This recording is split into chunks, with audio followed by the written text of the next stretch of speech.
Hi friends, ಎಲ್ರಿಗೂ ನಮಸ್ಕಾರ. ಎಲ್ಲರೂ ಹೇಗಿದ್ದೀರಾ? ನೀವೆಲ್ಲರೂ ಚೆನ್ನಾಗಿದ್ದೀರಾ ಅಂತ ಭಾವಿಸ್ತಾ ಸೊ ಇವತ್ತು ಕೂಡ ಒಂದು ವ್ಲಾಗ್ನ ಶುರು ಮಾಡ್ತಾ ಇದ್ದೀನಿ. ಇದು ಒಂದು ನಾರ್ಮಲ್ ಡೈಲಿ ವ್ಲಾಗ್. ತುಂಬ ಒಂದು 2-3 ದಿನದ ವ್ಲಾಗ್ ಆಗಿರುತ್ತೆ. ಈಗ ಬಂದು ನನ್ನ ಮೈದನ ಮದುವೆ ಸ್ಟಾರ್ಟ್ ಆಗ್ತಿದೆ, ಮದುವೆ ಕೆಲಸಗಳು ಶುರುವಾಗ್ತಿದೆ. ಸೊ ಅದನ್ನೇ ಸ್ವಲ್ಪ ಸಣ್ಣ ಸಣ್ಣ ಕ್ಲಿಪ್ಪಿಂಗ್ಸ್ನ ತೊಗೊಂಡಿದ್ದೀನಿ. ಸೊ ಅದನ್ನು ಶೇರ್ ಮಾಡ್ತಾ ಇದ್ದೀನಿ. ಸೊ ಇದೆಲ್ಲ ಬಂದು ಹುಡುಗಿದು ಸ್ಯಾರೀಸು. ಇವಾಗ ನಾನು ಸೀರೆನ ಹೊಲಿಯೋಕ್ಕೆ ಕೊಡೋಕ್ಕೆ ಹೋಗಬೇಕು, ಬ್ಲೌಸ್ ಹೊಲ್ಸೋಕ್ಕೆ ಕೊಡೋಕ್ಕೆ ಹೋಗಬೇಕು. ಸೀರೆ ಶಾಪಿಂಗ್ ಮಾಡಿದಾಗ ನಾನು ಯಾವುದೇ ಥರ ವೀಡಿಯೋ ಮಾಡ್ಕೊಳಕ್ಕಾಗಲಿಲ್ಲ, ಯಾಕೆಂದರೆ ನಾವೇ ಹೋಗಿದ್ದರಿಂದ ಅಲ್ಲಿ ನಮಗೆ ಎಷ್ಟೊಂದು ವೀಡಿಯೋ ಮಾಡ್ಕೊಳ್ಳೋಕ್ಕೆ ಟೈಮ್ ಸಿಗಲಿಲ್ಲ. ಹಾಗೆ ಅಲ್ಲಿ ತುಂಬ ಜನ ರಶ್ ಇದ್ದಿದ್ದರಿಂದ ಸೊ ನಮ್ಮ ಸೇಫ್ಟಿಯಲ್ಲಿ ನಾವು ಇರಬೇಕಿತ್ತು. ಹಾಗಾಗಿ ನಾವು ತೊಗೊಳಕ್ಕಾಗಲಿಲ್ಲ, ವೀಡಿಯೋ ಎಲ್ಲ ಕ್ಯಾಪ್ಚರ್ ಮಾಡೋಕ್ಕಾಗಲಿಲ್ಲ. ಸೊ ನಾವು ಸೀರೆ ಎಲ್ಲ ತಂದಿದ್ದು ಮೈಸೂರಲ್ಲಿ. ಇದೆಲ್ಲ ಬಂದು ಹುಡುಗಿ ಸೀರೆ. ಸೊ ಹುಡುಗಿದು ಸೀರೆ ಮತ್ತು ನಂದು ಒಂದೆರಡು ಸೀರೆ ಇದೆ ಅದರಲ್ಲಿ.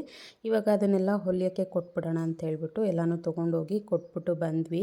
ಮತ್ತು ನೈಟು ಊಟಕ್ಕೆ ಮಸೊಪ್ಪು ಮಾಡಿದ್ದೆ ಮಧ್ಯಾಹ್ನ.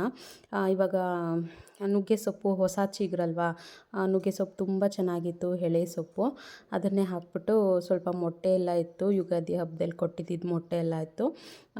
ಅದನ್ನು ಹಾಕ್ಬಿಟ್ಟು ಪಲ್ಯ ಮಾಡೋಣ ನುಗ್ಗೆ ಸೊಪ್ಪು ಹಾಕ್ಬಿಟ್ಟು ಅಂದ್ಬಿಟ್ಟು ಇವಾಗ ಎಲ್ಲದನ್ನು ರೆಡಿ ಮಾಡ್ಕೋತಾ ಇದ್ದೀನಿ. ಇದೇನೆಂದರೆ ಪ್ರಾಪರಾಗಿ ಒಂದೇ ದಿನ ನಾನು ಏನೂ ವ್ಲಾಗ್ ಮಾಡಿಲ್ಲ. ಸ್ವಲ್ಪ ದಿನ ಬಿಟ್ಟು ದಿನ ಸ್ವಲ್ಪ ವೀಡಿಯೋಗಳನ್ನ ಕ್ಯಾಪ್ಚರ್ ಮಾಡ್ಕೊಂಡಿದ್ದೀನಿ. ಸೊ ಅದನ್ನು ನಾನು ನಿಮ್ಮ ಜೊತೆ ಶೇರ್ ಮಾಡ್ತಾಯಿದ್ದೀನಿ. ನುಗ್ಗೆ ಸೊಪ್ಪು ಪಲ್ಯ ಅಂತೂ ತುಂಬ ಚೆನ್ನಾಗಾಗಿತ್ತು. ನುಗ್ಗೆ ಸೊಪ್ಪು ಪಲ್ಯನೂ ಕೂಡ ನಾನು ಶೇರ್ ಮಾಡ್ಕೊಳ್ಳೋಣ ಅಂತ ಅಂದ್ಕೊಂಡೆ, ಬಟ್ ವೀಡಿಯೋ ಮಾಡೋಕ್ಕಾಗಲಿಲ್ಲ. ಆ ಟೈಮ್ಗೆ ಅಮ್ಮ ಫೋನ್ ಮಾಡಿರ್ತಾರೆ, ಸೊ ಮಾತಾಡ್ತಿರ್ತೀನಿ, ಹಾಗಾಗಿ ವೀಡಿಯೋ ಮಾಡ್ಕೊಳಕ್ಕಾಗಲಿಲ್ಲ. ಈಗ ನುಗ್ಗೆ ಸೊಪ್ಪನ್ನೆಲ್ಲ ಬಿಡಿಸ್ಕೊತಾ ಇದ್ದೀನಿ. ಸ್ವಲ್ಪ ಕಾಲು ನೋವೆಲ್ಲ ಆಗಿಬಿಟ್ಟಿತ್ತು. ಸೊ ಕೆಲವೊಂದಷ್ಟು ಬಟ್ಟೆಗಳು ನಾನೇ ಹೊಲ್ಕೋತಾ ಇದ್ದೆ. ಸಣ್ಣ ಅಂದರೆ ಸಿಂಪಲ್ ಆಗಿರೋ ಸೀರೆಗಳು, ಬ್ಲೌಸ್ಗಳೆಲ್ಲ ನಾನೇ ಹೊಲ್ಕೋತಾ ಇದ್ದೆ. ಸೊ ಅದು ಮಿಷಿನ್ ಮೇಲೆ ಸ್ವಲ್ಪ ಕಾಲು ಆಡಿಸಿದ್ದಕ್ಕೋ ಏನೋ ಗೊತ್ತಿಲ್ಲ, ಫುಲ್ ಕಾಲು ನೋವು ಬಂದುಬಿಟ್ಟಿತ್ತು. ಅದಕ್ಕೆ ಒಂದೆರಡು ದಿನ ರೆಸ್ಟ್ ಕೂಡ ಮಾಡಿದೆ. ಸೊ ಅದೆಲ್ಲ ಆದಮೇಲೆ ಇದು ನಮ್ಮ ಅತ್ತೆ ಮನೆ. ಇಲ್ಲಿ ಬಂದು ಪೇಂಟೆಲ್ಲ ಆಗಿತ್ತು. ಪೇಂಟೆಲ್ಲ ಮಾಡಿಸ್ದಾಗ ನಾನು ಫೋನ್ ತೊಗೊಂಡೋಗಿರಲಿಲ್ಲ, ಹಾಗಾಗಿ ನಾನು ವೀಡಿಯೋ ಮಾಡ್ಕೊಳಕ್ಕಾಗಲಿಲ್ಲ. ಸೊ ನೋಡ್ಬೋದು, ನಾನು ಹಾಗೆ ತೋರಿಸ್ತಾ ಇದ್ದೀನಿ. ಆಲ್ಮೋಸ್ಟ್ ಪೇಂಟೆಲ್ಲ ಆಗಿದೆ ನಮ್ಮ ಅತ್ತೆ ಮನೇಲಿ. ಇದೇ ಮನೇಲಿ ಮದುವೆ ಶಾಸ್ತ್ರಗಳೆಲ್ಲ ನಡೆಯೋದ್ರಿಂದ ಸೊ ಇಲ್ಲೇ ಪೇಂಟೆಲ್ಲ ಮಾಡಿಸಿ ಮನೇನ ಕ್ಲೀನ್ ಮಾಡ್ತಾರೋ ಅಂಥದ್ದು. ಇವತ್ತು ಪೇಂಟೆಲ್ಲ ಮಾಡಿಸಿ ಎಲ್ಲ ಮುಗಿದಿತ್ತು. ಇವಾಗ ಮೇಲಿರುವಂಥ ಪಾತ್ರೆಗಳು ಅದೆಲ್ಲ ತೊಳಿಬೇಕಿತ್ತು. ಹಾಗಾಗಿ ನಾನು ಬಂದೆ. ಇಲ್ಲಿ ಬಂದು ಅವತ್ತು ಬೆಳಗ್ಗೆ ತಿಂಡಿ ಏನೂ ಮಾಡಿರಲಿಲ್ಲ, ಹೋಟೆಲಲ್ಲಿ ತೊಗೊಂಡು ಬಂದು ಚಿತ್ರಾನ್ನ ಮತ್ತು ಇಡ್ಲಿನ ನಾನು ನನ್ನ ಮಗ ತಿಂತಾಯಿದ್ವಿ. ಅವನಿಗೆ ಸ್ಟಡಿ ಹಾಲಿಡೇ ಅಂತ ಹೇಳಿ ರಜಾ ಇತ್ತು ಅವನಿಗೆ. ಸರಿ, ಅವನಿಗೆ ರಜಾ ಇರೋ ದಿವಸನೇ ಸ್ವಲ್ಪ ನನಗೂ ಹೆಲ್ಪ್ ಆಗುತ್ತೆ ಅಂದ್ಬಿಟ್ಟು ಇವತ್ತು ಅವನ್ನ ಕರ್ಕೊಂಡು ಬಂದೆ. ನೀರೆಲ್ಲ ಬೆಳಗ್ಗೆನೇ ಬಿಡ್ತಾರೆ, ನೀರು ತುಂಬಿಸಿಟ್ಟಿದ್ರು ನನ್ನ ಮೈದನ. ಮೇಲೆ ಇರೋ ಪಾತ್ರೆಗಳೆಲ್ಲ ಫಸ್ಟೆಲ್ಲ ಕ್ಲೀನ್ ಮಾಡಿ ಕೊಟ್ಬಿಡೋಣ, ಆಮೇಲೆ ಬೇರೆ ಕೆಲಸಗಳು ಕೆಳಗಡೆ ಮಾಡ್ಕೊಂಡ್ರಾಗತ್ತೆ ಅಂತ ಹೇಳಿಬಿಟ್ಟು ಅಡುಗೆ ಮನೆ ಪಾತ್ರೆ ಮತ್ತು ಮೇಲೆ ಸಜ್ಜೆ ಮೇಲೆ ಇರುವಂಥ ಪಾತ್ರೆಗಳು ಸುಮಾರು ಒಂದು 5-6 ಚೀಲದಷ್ಟು ಪಾತ್ರೆಗಳಿತ್ತು. ಆವಾಗೆಲ್ಲ ಇದೇ ಜಾಸ್ತಿ ಅಲ್ವಾ, ಏನು ಸಂಪಾದನೆ ಮಾಡ್ತಾರೋ ಬಿಡ್ತಾರೋ, ಪಾತ್ರೆಗಳಂತೂ ಸಿಕ್ಕಾಪಟ್ಟೆ ರಾಶಿ ಪಾತ್ರೆಗಳನ್ನ ಸಂಪಾದನೆ ಮಾಡಿ ಇಟ್ಟು ಹೋಗಿರ್ತಾರೆ. ನಮ್ಮ ಅತ್ತೆನೂ ಅಷ್ಟೇ, ನೋಡಿ ಎಷ್ಟು ಪಾತ್ರೆಗಳಿದೆ. ಸುಮಾರು ಒಂದು ಎರಡು ಸಂಸಾರ ಮಾಡ್ಬೋದು ಈ ಒಂದು ಪಾತ್ರೆಗಳನ್ನ ಇಟ್ಕೊಂಡು, ಅಷ್ಟು ಪಾತ್ರೆಗಳಿದೆ. ನಾನು ಸುಮಾರು 12 ವರ್ಷ ಆಯಿತು ಈ ಮನೆಗೆ ಮದುವೆ ಆಗಿ ಬಂದು.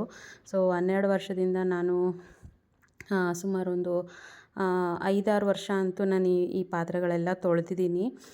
ಫಸ್ಟು ಮದುವೆ ಆಗಿ ಬಂದಿದ್ದ ಹೊಸದ್ರಲ್ಲಿ ನನಗೆ ಸಿಕ್ಕಾಪಟ್ಟೆ ತಲೆ ಕೆಟ್ಟೋಗಿತ್ತು, ಏನಪ್ಪ ಇಷ್ಟು ಪಾತ್ರೆಗಳಿದೆ ಅಂತ ಅನಿಸ್ಬಿಡ್ತಾಯಿತ್ತು. ಆಮೇಲೆ ಅದೇ ನನಗೆ ರೂಢಿ ಆಯ್ತಾ ಹೋಯಿತು.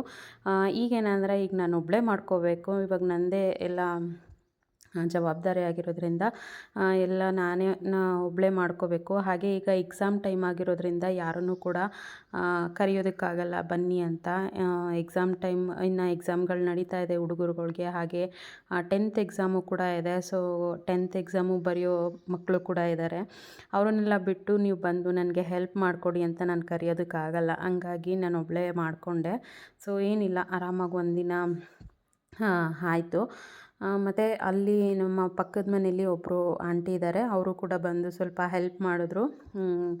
ಅವರು ಬಂದು ಸ್ವಲ್ಪ ಪಾತ್ರೆಗಳೆಲ್ಲ ಉಜ್ಜಿಕೊಟ್ರು, ನಾನು ತೊಳ್ಕೊಂಡೆ. ಸೊ ಅದೆಲ್ಲ ಆದಮೇಲೆ ಇದು ಮತ್ತೆ ನೆಕ್ಸ್ಟ್ ಭಾನುವಾರ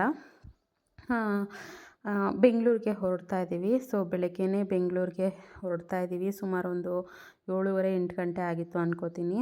ಬೆಳಗ್ಗೆನೇ ಹೊರಟ್ವಿ, ನಾನು ನಮ್ಮ ಮನೆಯವರು ನನ್ನ ಮಗ.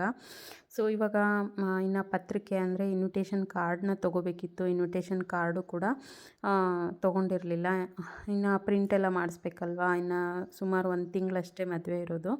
ಹಾಗಾಗಿ ಕಾರ್ಡ್ ತೊಗೋಬೇಕು, ಪ್ರಿಂಟ್ ಮಾಡಿಸ್ಬೇಕು. ಹಾಗೆ ನನ್ನ ಮಗನಿಗೆ ಒಂದು ಕಡೆ ಎಕ್ಸಾಮು ಕೂಡ ಇನ್ನು ನಡೀತಾ ಇದೆ. ಇನ್ನು 2 ಎಕ್ಸಾಮು ಅವನಿಗೆ ಇತ್ತು. ಅವನಿಗೂ ಅದಕ್ಕೆ ಅವನು ಬುಕ್ಸ್ ಎಲ್ಲ ಕಾರಲ್ಲೇ ತೊಗೊಂಬಂದು ಅಲ್ಲೇ ಓದ್ಕೊಳ್ಳಿ ಅಂದ್ಬಿಟ್ಟು ತೊಗೊಂಬಂದಿದ್ದೀವಿ. ಹಾಗೆ 3 ಡೇಸ್ ಕಂಟಿನ್ಯೂಸ್ ಆಗಿ ರಜಾ ಸಿಕ್ಬಿಡ್ತು. ಭಾನುವಾರ ಸೋಮವಾರ 2 ದಿವಸ ಕಂಟಿನ್ಯೂಸ್ ಆಗಿ ರಜಾ ಸಿಕ್ಬಿಡ್ತು. ಹಾಗಾಗಿ ಮನೇಲಿ ಬಿಡೋಕ್ಕಾಗಲ್ಲ ಒಬ್ಬನೇ ಅಂತ ಹೇಳಿಬಿಟ್ಟು ಕರ್ಕೊಂಡು ಬಂದ್ವಿ. ನಾವು ಸೀದಾ ಬಂದಿದ್ದು ಬೆಳಗ್ಗೆನೇ ನಮ್ಮ ಬಂಡೆ ಕಾಳಮ್ಮ ದೇವಸ್ಥಾನಕ್ಕೆ, ಬಂಡ ಮಹಾಕಾಳಿ ದೇವಸ್ಥಾನಕ್ಕೆ ಬಂದ್ವಿ. ಏಕೆಂದರೆ ತುಂಬ ದಿನ ಆಗಿತ್ತು ಈ ದೇವಸ್ಥಾನಕ್ಕೆ ಬಂದು. ತುಂಬ ವರ್ಷಗಳೇ ಆಗಿತ್ತು ಅಂತ ಅಂದ್ಕೋತೀನಿ. 1 ವರ್ಷ 2 ವರ್ಷನೇ ಆಗಿತ್ತು ನಾವಿಲ್ಲಿ ಬಂದು. ಇವಾಗ ಮದುವೆ ಎಲ್ಲ ನಡೀತಾ ಇದೆ ಅಲ್ವಾ, ಸೊ ಅದಕ್ಕೆ ಯಾವುದೇ ಥರದ ವಿಘ್ನಗಳಾಗಬಾರ್ದು, ಹಾಗೆ ಎಲ್ಲನೂ ಸುಸೂತ್ರವಾಗಿ ಆಗಬೇಕು, ಯಾರ ಕಡೆಯಿಂದನೂ ತೊಂದರೆ ಆಗಬಾರ್ದು ಅಂಥೇಳಿ ತಾಯಿನ ನೋಡಿಕೊಂಡು ದರ್ಶನ ಮಾಡಿಕೊಂಡು ನಮಗೂ ಕೂಡ ಯಾರ ಕಡೆಯಿಂದನೂ ತೊಂದರೆ ಆಗಬಾರ್ದು ಅನ್ನೋದೊಂದು ಭಯ ಇರುತ್ತಲ್ವ. ಸೊ ಇವಾಗೆಲ್ಲ ಏನಂದರೆ ನಾವು ಮುಂದೆ ನಿಂತು ಮಾಡ್ತೀವಿ ಅನ್ನೋ ಅವರು ಯಾರೂ ಇರಲ್ಲ. ಸೊ ಮಾಡೋರನ್ನೂ ಕೂಡ ಕೆಲವರು ಸಹಿಸ್ಕೊಳ್ಳಲ್ಲ. ಸೊ ಅಂಥವ್ರು ಇರ್ತಾರೆ. ಹಾಗಾಗಿ ಅಂಥವ್ರ ಕಡೆಯಿಂದ ನಮಗೇನು ತೊಂದರೆ ಆಗದೇ ಇದ್ದರೆ ಒಳ್ಳೆಯದಲ್ವ. ಹಾಗಾಗಿ ಫಸ್ಟೇ ತಾಯಿ ಆಶೀರ್ವಾದ ತಗೊಂಡು ತಾಯಿ ದರ್ಶನ ಮಾಡಿಕೊಂಡು ಹೋಗೋಣ ಅಂತ ಬಂದ್ವಿ. ಹಾಗೆ ಅಲ್ಲಿ ಸುತ್ತಮುತ್ತ ಫಿಶ್ ಟ್ಯಾಂಕ್ಗಳನ್ನ ಇಟ್ಬಿಟ್ಟಿದ್ದಾರೆ. ನಾವು ಹೋದಾಗ ಇಷ್ಟೊಂದು ಫಿಶ್ ಟ್ಯಾಂಕ್ ಎಲ್ಲ ಇರಲಿಲ್ಲ, ಜಸ್ಟ್ ಒಂದೇ ಒಂದಿತ್ತು ಫಿಶ್ ಟ್ಯಾಂಕು. ಬಟ್ ಈಗ ಸುತ್ತ ನಾವು ಲೈನಲ್ಲಿ ನಿಂತ್ಕೋತೀವಿ, ಎಲ್ಲ ಸೈಡು ಕೂಡ ಫಿಶ್ ಟ್ಯಾಂಕ್ಗಳನ್ನ ಇಟ್ಟಿದ್ದಾರೆ. ಚಂದವಾಗಿರೋ ಫಿಶ್ಗಳನ್ನೂ ಕೂಡ ಇಟ್ಟಿದ್ದಾರೆ. ನಾವು ಹೋದಾಗ 9:30 ಆಗಿರೋದ್ರಿಂದ ಇನ್ನು ಅಭಿಷೇಕ ಎಲ್ಲ ನಡೀತಾ ಇತ್ತು. ಅಭಿಷೇಕ ಎಲ್ಲ ಆದಮೇಲೆ ದರ್ಶನಕ್ಕೆ ಬಿಡ್ತಾರೆ ಅಂತ ಹೇಳಿದ್ರು. ಹಾಗೆ ಅಭಿಷೇಕ ಆಗಿರೋವಂಥ ನೀರನ್ನು ಕೂಡ ನಮ್ಮ ತಲೆ ಮೇಲೆ ಹಾಕ್ತಾರೆ. ಸೊ ಅದನ್ನು ಕೂಡ ಹಾಕ್ತಾರೆ ಅಂತ ಹೇಳಿದ್ರು. ಮತ್ತು ಅಲ್ಲಿವರೆಗೂ ಹೋಗಿ ಅಭಿಷೇಕದ ನೀರು ಹಾಕಿಸ್ಕೊಳ್ದೆ ಬರೋದು ತಪ್ಪಾಗುತ್ತೆ ಅಂತ ಹೇಳಿಬಿಟ್ಟು ನಾವು ಕಾದ್ಬಿಟ್ಟು ತಾಯಿ ದರ್ಶನ ಮಾಡಿಕೊಂಡೇ ಹೋಗೋಣ, ಅಭಿಷೇಕದ ನೀರು ಹಾಕಿಸ್ಕೊಂಡು ಹೋಗೋಣ ಅಂತ ಹೇಳಿಬಿಟ್ಟು ನಾವು ಅಲ್ಲಿಂದ ದರ್ಶನಕ್ಕೆ ಅಂತ ನಿಂತ್ಕೊಂಡ್ವಿ. ದರ್ಶನ ಎಲ್ಲ ಆಯಿತು. ಹಾಗೆ ಅಲ್ಲಿ ಪ್ರಸಾದ ಕೂಡ ಕೊಡ್ತಾಯಿದ್ರು. ಫೈನಲಿ ಪ್ರಸಾದ ಎಲ್ಲ ತಿಂದ್ಬಿಟ್ಟು ನಾವಿವಾಗ ಡೈರೆಕ್ಟು ಚಿಕ್ಕಪೇಟೆ ಹತ್ರ ಬಂದ್ವಿ. ಏಕೆಂದರೆ ನಮ್ಮದು ಮೇಯ್ನ್ ಕೆಲಸ ಇದ್ದಿದ್ದೆ ಇನ್ವಿಟೇಷನ್ ಕಾರ್ಡ್ ಸೆಲೆಕ್ಟ್ ಮಾಡೋದು. ಹಾಗಾಗಿ ನಾವು ಎಲ್ಲೂ ಟೈಮ್ ವೇಸ್ಟ್ ಮಾಡೋಕ್ಕೆ ಹೋಗಲಿಲ್ಲ. ದೇವಸ್ಥಾನದಲ್ಲೇ ಪ್ರಸಾದ ಎಲ್ಲ ತಿಂದಿದ್ದರಿಂದ ನಾವು ಬೇರೆ ಕಡೆ ಎಲ್ಲೂ ಕೂಡ ತಿಂಡಿಗೆಲ್ಲೂ ನಿಲ್ಲಿಸಲಿಲ್ಲ. ಡೈರೆಕ್ಟು ಇಲ್ಲಿ ಕಾರ್ಡ್ ನೋಡೋಣ, ಇನ್ವಿಟೇಷನ್ ಕಾರ್ಡ್ ನೋಡೋಣ ಅಂತ ಹೇಳಿಬಿಟ್ಟು ಚಿಕ್ಕಪೇಟೆಗೆ ಡೈರೆಕ್ಟಾಗಿ ಬಂದ್ವಿ. ಸಂಡೇ ಆಗಿದ್ದರಿಂದ ಸಿಕ್ಕಾಪಟ್ಟೆ ಜನ ರಶ್ ಇದ್ದರು. ಸಂಡೇ ಬಜಾರೆಲ್ಲ ಇದ್ದಿದ್ದರಿಂದ ಕಾಲಿಡೋಕ್ಕೆ ಜಾಗ ಇರಲಿಲ್ಲ. ಹಾಗೆ ಪಾರ್ಕಿಂಗು ಕೂಡ ತುಂಬ ಹಿಂಸೆ ಆಗುತ್ತೆ ಚಿಕ್ಕಪೇಟೆ ಇದಕ್ಕೆಲ್ಲ ಬಂದಾಗ. ಚಿಕ್ಕಪೇಟೆಗೆ ಅಂತ ಬಂದಾಗ ಪಾರ್ಕಿಂಗ್ ಸಮಸ್ಯೆನೇ ನಮಗೆ ದೊಡ್ಡದಾಗ್ಬಿಡುತ್ತೆ. ನಾವೆಲ್ಲೋ ಒಂದು ಕಡೆ ಇರ್ತೀವಿ, ಗಾಡಿನ ಇನ್ನೂ ಎಲ್ಲೋ ಒಂದು ಕಡೆ ನಿಲ್ಲಿಸ್ಬೇಕಾಗುತ್ತೆ. ಆ ಥರ ಪ್ರಾಬ್ಲಮ್ ಆಗಿಬಿಡುತ್ತೆ ನಮಗೆ.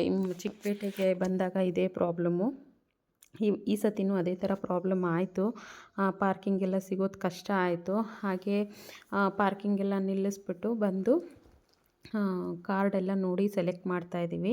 ಸೊ ಬೇಗ ಸೆಲೆಕ್ಟ್ ಮಾಡಿಬಿಟ್ಟು ನಾವು ಪ್ರಿಂಟು ಕೂಡ ಕೊಡಬೇಕು. ಪ್ರಿಂಟ್ಗೂ ಆಲ್ಮೋಸ್ಟು ಒಂದು 2 ಡೇಸ್ ಆಗುತ್ತೆ ಅಂತ ಹೇಳಿದರು.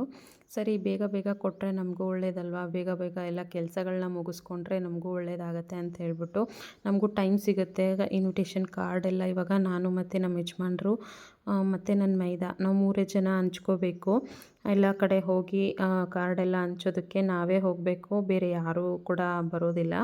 ಹಾಗಾಗಿ ಬೇಗ ಆದಷ್ಟು ಕೆಲಸಗಳನ್ನ ಮುಗಿಸ್ಕೊಂಬಿಟ್ರೆ ಕಾರ್ಡೆಲ್ಲ ಹೊಡೆಸ್ಬಿಟ್ರೆ ಬೇಗ ಮದುವೆ ಅಷ್ಟರಲ್ಲಿ ಆಲ್ಮೋಸ್ಟ್ ಎಲ್ಲ ಕವರ್ ಬರ್ಬೋದು. ನಾವು ಆಲ್ಮೋಸ್ಟು 1000 ಕಾರ್ಡನ್ನ ಹೊಡೆಸ್ಬೇಕು ಅಂತ ಅಂದ್ಕೊಂಡಿದ್ದೀವಿ. 1000 ಕಾರ್ಡು ಇವಾಗ ಹಂಚೋದು ಅಷ್ಟು ಸುಲಭ ಅಲ್ವಾ. ಹಾಗಾಗಿ ಬೇಗ ಬೇಗ ಹೊಡೆಸ್ಬಿಟ್ಟು ಹಂಚೋಕ್ಕೆ ಶುರು ಮಾಡಿಬಿಡೋಣ ಅಂಥೇಳಿ ಬಂದಿದ್ದೀವಿ. ಸೊ ಬಂದು ನಾವು ಕಾರ್ಡೆಲ್ಲ ಸೆಲೆಕ್ಟ್ ಮಾಡಿ ಆಲ್ಮೋಸ್ಟು ಕಾರ್ಡ್ನೆಲ್ಲ ಗಾಡಿಗೆ ಹಾಕ್ಕೊಂಡ್ವಿ. ಸೊ ಅದೆಲ್ಲ ಆದಮೇಲೆ ಇವಾಗ ರಿಟರ್ನ್ ಗಿಫ್ಟ್ಗಳಾಗಿ ನಾವು ರಿಟರ್ನ್ ಗಿಫ್ಟ್ ಕೊಡಬೇಕಲ್ವ, ಮದುವೆನಲ್ಲಿ ಆಗ್ಬೋದು, ಇಲ್ಲ ಬೀಗ್ರೂಟದಲ್ಲಿ ನಾವು ಕೊಡೋದು ಬೀಗ್ರೂಟಕ್ಕೆ, ಬೀಗ್ರೂಟದಲ್ಲಿ ರಿಟರ್ನ್ ಗಿಫ್ಟ್ಸ್ ಎಲ್ಲ ಕೊಡಬೇಕಲ್ವ. ಹಾಗಾಗಿ ಹೆಂಗಿದ್ರು ಚಿಕ್ಕಪೇಟೆಗೆ ಬಂದಿದ್ದೀವಿ, ಇಲ್ಲೇ ಹೋಲ್ಸೇಲಲ್ಲಿ ರಿಟರ್ನ್ ಗಿಫ್ಟೆಲ್ಲ ತೊಗೊಂಡು ಹೋಗೋಣ ಅಂತ ಹೇಳ್ಬಿಟ್ಟು ರಿಟರ್ನ್ ಗಿಫ್ಟು ಕೂಡ ತೊಗೊಂಡ್ವಿ. ಹಾಗೆ ಹೊಟ್ಟೆ ಅಂತೂ ತುಂಬ ಹಸ್ದಿತ್ತು. ಟೈಮ್ ಆಗಿತ್ತು ಸುಮಾರು ಒಂದು 2:30-3 ಗಂಟೆ ಆಗೋಗಿತ್ತು. ಬರೀ ಇವೆರಡು ಕೆಲಸ ಮಾಡೋಷ್ಟರಲ್ಲೇ ಅಷ್ಟೊತ್ತು ಟೈಮ್ ಆಗಿಬಿಟ್ಟಿತ್ತು. ಅದಕ್ಕೆ ಫಸ್ಟು ಊಟ ಮಾಡ್ಕೊಂಬಿಡೋಣ ಅಂತ ಹೇಳ್ಬಿಟ್ಟು ನಾನ್ ವೆಜ್ ಊಟ ಮಾಡೋಕ್ಕೆ ಬಂದ್ವಿ. ಬಟ್ ಎಲ್ಲೂ ಕೂಡ ಹೋಟೆಲ್ಸ್ ಇಲ್ಲ. ಗ್ಯಾಸ್ ಸಿಲಿಂಡರ್ ಪ್ರಾಬ್ಲಮಿಂದ ಎಲ್ಲೂ ಕೂಡ ಹೋಟೆಲ್ಸ್ ಇಲ್ಲ. ಬಟ್ ಫೈನಲಿ ಎಲ್ಲೋ ಒಂದು ಕಡೆ ಹೋಟೆಲ್ ಸಿಕ್ತು, ಅಲ್ಲಿ ಬಂದು ಊಟನ ಮಾಡ್ತಾಯಿದ್ದೀವಿ. ಸೊ ಹಾಗೆ ಸ್ನೇಹಿತರೆ, ಈ ಒಂದು ಸಣ್ಣ ಸಣ್ಣ ಕ್ಲಿಪ್ಪಿಂಗ್ಸ್ನ ತೊಗೊಂಡಿದ್ದು ನಾನು ನಿಮ್ಮ ಜೊತೆ ಶೇರ್ ಮಾಡ್ಕೊಂಡಿದ್ದೀನಿ. ಖಂಡಿತವಾಗ್ಲೂ ಇನ್ಮೇಲೆ ನನ್ನ ಮಗನಿಗೆ ರಜಾ ಇರುತ್ತೆ. ಸೊ ಅವನಿಂದ ನಾನು ವೀಡಿಯೋ ಮಾಡೋಕ್ಕೆ ಖಂಡಿತವಾಗ್ಲೂ ಪ್ರಯತ್ನ ಮಾಡ್ತೀನಿ. ಸೊ ಏನೇನೆಲ್ಲ ಪ್ರಿಪ್ರೇಷನ್ ಮಾಡ್ಕೋತೀವಿ ಅದನ್ನೆಲ್ಲ ನಾನು ನಿಮ್ಮ ಜೊತೆ ಶೇರ್ ಮಾಡ್ಕೋತೀನಿ. ಸೊ ಹಾಗೆ ಈ ವಿಡಿಯೋ ನಿಮಗೇನಾದರೂ ಸ್ವಲ್ಪನಾದರೂ ಇಷ್ಟ ಆಗಿದರೆ ಪ್ಲೀಸ್ ಲೈಕ್, ಶೇರ್, ಕಮೆಂಟ್ ಮಾಡಿ ಹಾಗೆ ಸಪೋರ್ಟ್ ಮಾಡಿ ಅಂತ ಕೇಳ್ಕೊತಾ ಇದ್ದೀನಿ. ಥ್ಯಾಂಕ್ ಯು ಸ್ನೇಹಿತರೆ, ಬಾಯ್.